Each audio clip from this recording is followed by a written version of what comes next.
¿Qué tal, amigos de Punto y Coma? Es para nosotros un placer compartirles que estamos a punto de hacer una colaboración en directo con el proyecto de Voces del Gran Nayar, que dirige nuestro queridísimo amigo y profesor de esta Universidad Autónoma de Nayarit, el maestro Tutupica Carrillo.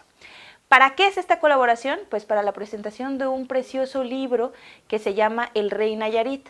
El Rey Nayarit es el primer libro editado por el sello editorial de nuestra universidad, así que se trata también de una pieza histórica y muy importante para esta institución.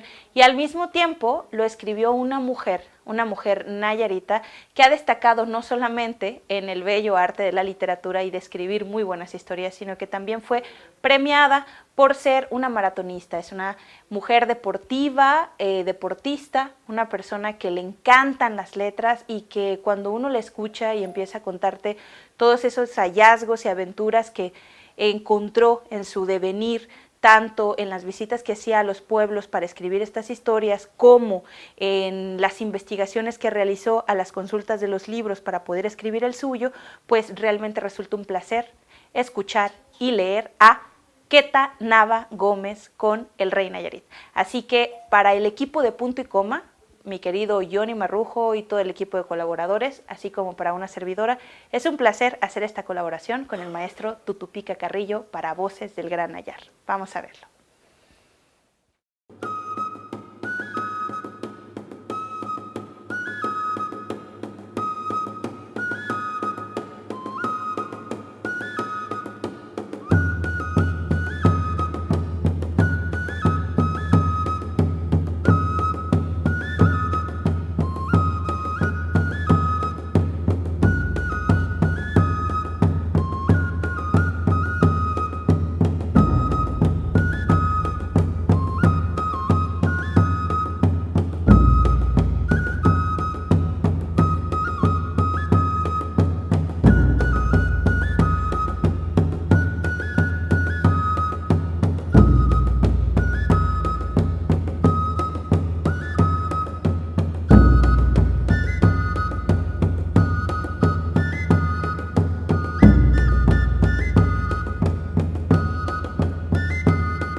Estoy aquí para hablarles de la más reciente de mis novelas, El Rey Nayarit.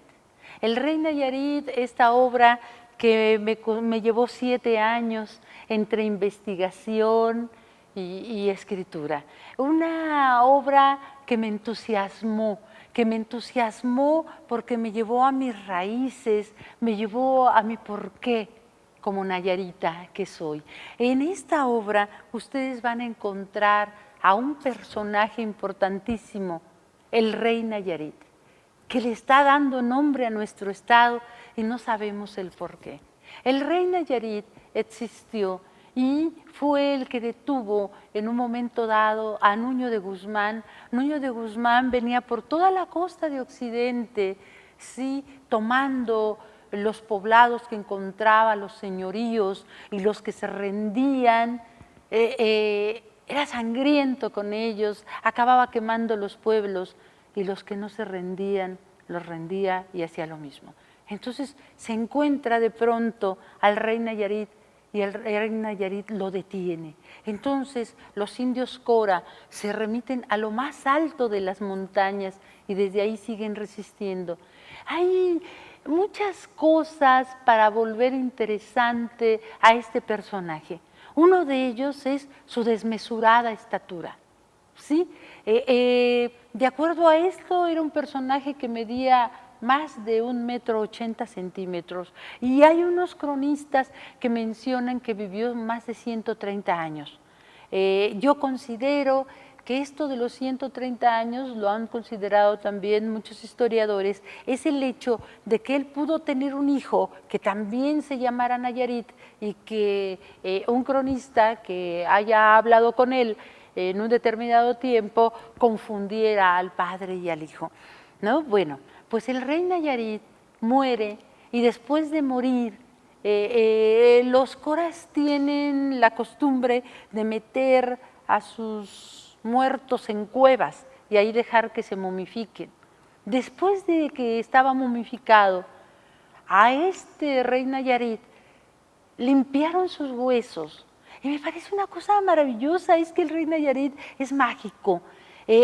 Después de limpiar sus huesos y de pulirlos con arena, fueron uniéndolo uno a uno con hilitos de isle que sacaban de los mezcales, de los magueyes. Fueron armando otra vez este esqueleto y después lo vistieron con ropas muy bordadas y lo adornaron de collares de obsidiana, de jade, de turquesa, y le pusieron un penacho y plumas maravillosas y le pusieron adornos de plata, una diadema de plata, un cinturón de plata de 17 centímetros de ancho, brazaletes, ¿sí? Todo esto para un esqueleto, pero ese esqueleto lo sentaron en un equipal y sentado en el equipal les servía a manera de oráculo. ¿De qué estoy hablando? Que podían consultarlo, podían hablar con él. Lo tenían en una cueva junto con otras 3 momias, pero a él llegaban los pueblos, coras, a preguntarle sobre cuándo sería bueno sembrar, qué hacer ante una epidemia o qué hacer ante las constantes invasiones españolas, porque el pueblo cora, porque los coras del Gran Nayar duraron 200 años sin ser conquistados. Y esto pues en gran parte se debe a la escabrosidad del terreno, a que el Gran Nayar es un sitio muy difícil de penetrar y más en tiempos de lluvia, ¿no? que se vuelve intransitable. Entonces, en mi novela yo planteo la situación de los pueblos coras preguntando al rey Nayar qué hacer con esos que habían entrado a los terrenos nayares sin pedir permiso. Y dicen en las crónicas que el rey Nayar tenía 2 mujeres a su disposición. Estas 2 mujeres eran llamadas las Ichimainózatl. La Ichimao era una. La Ichimao se encargaba de mantener la cueva limpia, las ofrendas en su lugar y de atender a la Nózatl. La Nózatl tenía mucha importancia porque prestaba su lengua, ¿sí? Su voz al rey Nayarit. Llegaban las personas que solicitaban un consejo del rey Nayarit, veían primero al Shurabet y al Shukati, que eran 2 hombres que estaban afuera cuidando esta cueva. A ellos le entregaban la ofrenda que llevaban al rey Nayarit y pasaban este Shurabet y este Shukati a hablar con las Ichimaunózatl para que ellas le entregaran la ofrenda. Y si la ofrenda era recibida por el rey Nayarit, entonces ya le podían hacer una pregunta, ¿sí? Entonces, si la pregunta era, ¿qué hacemos con estos que nos están invadiendo?